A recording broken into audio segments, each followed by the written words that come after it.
ओम शांति। 18 जनवरी को हमारे प्यारे पिता श्री ब्रह्मा बाबा ने अपना स्थूल देह त्याग दिया और 21 जनवरी 1969 में अव्यक्त बाप दादा ने दादी गुलजार जी के माध्यम द्वारा अव्यक्त महावाक्य उच्चारे। तो ये 21 जनवरी के दूसरे महावाक्य है, जिसका टॉपिक है शरीर छूटा परंतु हाथ और साथ नहीं। सभी अव्यक्त मूर्त हो बैठे हो,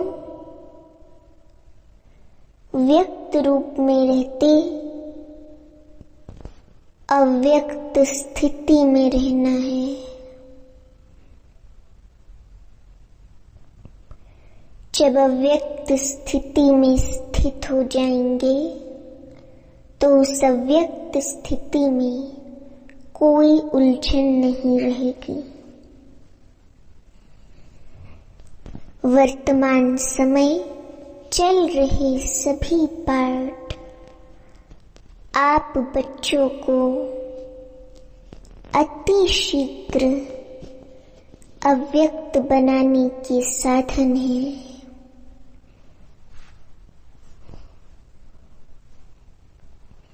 डगमग होने की जरूरत नहीं। शुरू में यज्ञ की स्थापना भी अनायासी हुई थी। जब आप शुरू में यज्ञ की स्थापना में आए थे तो आप सभी से निश्चय के पत्र लिखाते थे।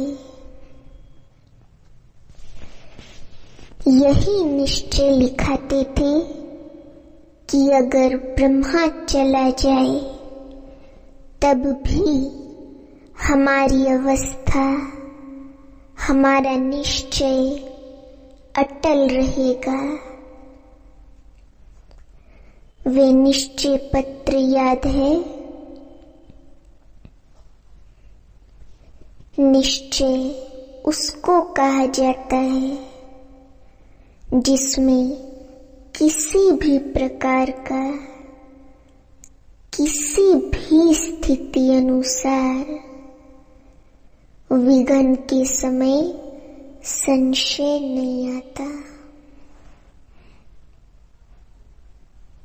परिस्थितियां तो बदलनी है, बदलती ही रहेंगी, लेकिन आप जैसे गीत गाते हो ना, बदल जाए दुनिया न बदलेंगे हम, तुम्हारी कसम।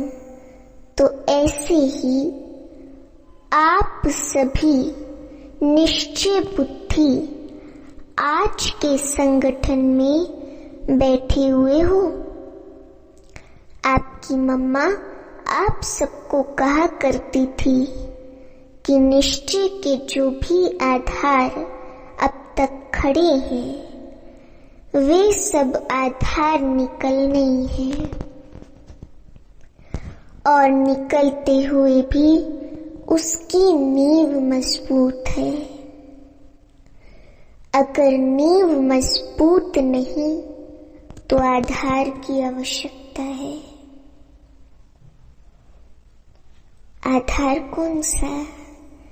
बाबा का आधार, संगठन का आधार, परिवार के नियमों का आधार नहीं छोड़ना। परंतु परीक्षा के समय जो सीन सामने आती है उसमें निश्चय तो नहीं टूटा। निश्चय अटूट होता है, वह तोड़ने से टूटता नहीं। ऐसे ही निश्चय बुद्धि गले के हार हैं।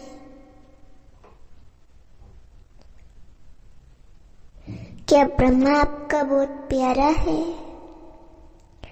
था नहीं परंतु है।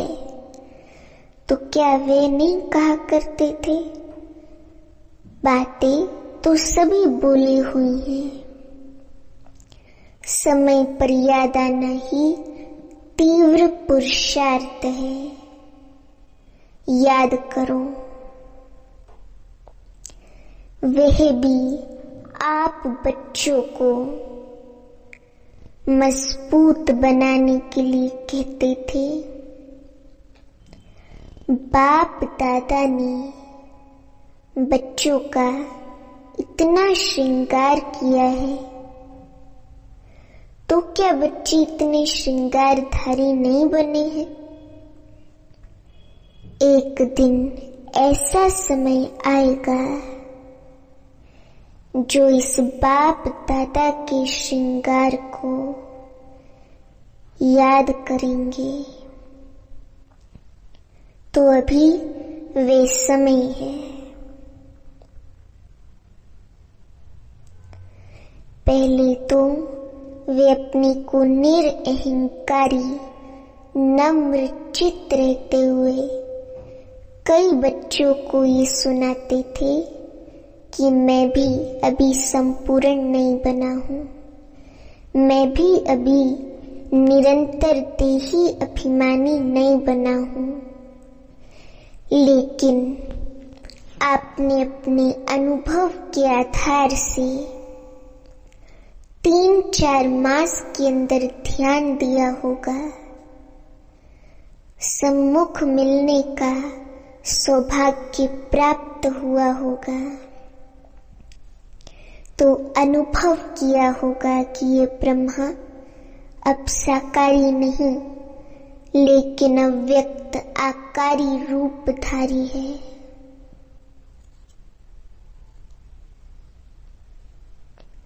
कुछ वर्ष पहले ब्रह्मा छोटी छोटी बातें सुनते थे, समय देते थे, लेकिन अब क्या देखा? इन छोटी छोटी बातों को न सुनने का कारण क्या था कि ये समय निरंतर याद में बीते। क्या आप बच्चों ने उनके तन द्वारा कभी नोट नहीं किया कि उनके मस्तक में सितारा चमकता हुआ नजर आता है? आता था। अव्यक्त स्थिति में जो होंगे उन्होंने अव्यक्त मूर्त को जाना पहचाना। जो खुद नहीं अव्यक्त अवस्था में रहते थे उन्होंने अमूल्य रतन को पूरी तरह नहीं पहचाना। अभी भी स्थापना का कार्य ब्रह्मा का है, न कि हमारा। अभी भी आप बच्चों की पालना ब्रह्मा द्वारा ही होगी। स्थापना के अंत तक ब्रह्मा का ही पार्ट है। अभी आप सभी बच्चे सोचते होंगे कि ब्रह्मा द्वारा पढ़ाई कैसे होगी। यूं तो वास्तव में अवस्था के प्रमाण कैसे, क्यों के क्वेश्चन उठने नहीं चाहिए, लेकिन कई बच्चों के अंदर प्रश्न तो क्या, लेकिन काफी हलचल का सागर शुरू हो गया है। ये पहला पेपर बहुत थोड़ों ने पास किया। कुछ तो धैर्य रखो। जब अविनाशी ज्ञान है, अविनाशी पढ़ाई है, तो फिर ये प्रश्नों की हलचल क्यों? फिर भी उसी हलचल को शांत करने के लिए समझा रहे हैं। क्लास जैसे चलती है वैसे ही चलेगी। क्या सुनाएंगे? जो ब्रह्मा का तन मुकर्रर है, तो मुरली उसी के तन द्वारा जो चली है, साकार मुरली जिसको हम बोलते हैं, वही मुरली है। और संदेशियों द्वारा थोड़े समय के लिए जो सर्विस करते हैं, उनको मुरली नहीं कहा जाता। उस मुरली में जादू नहीं है। बाप दादा की मुरली में ही, अर्थात जो बाबा ने, अव्यक्त बाप दादा ने दादी गुलजार के तन द्वारा मुरलियां चलाई हैं, उसी मुरली में ही जादू है और साकार मुरली में है। इसलिए जो भी मुरलियां चल चुकी हैं, वे सभी रिवाइज करनी है।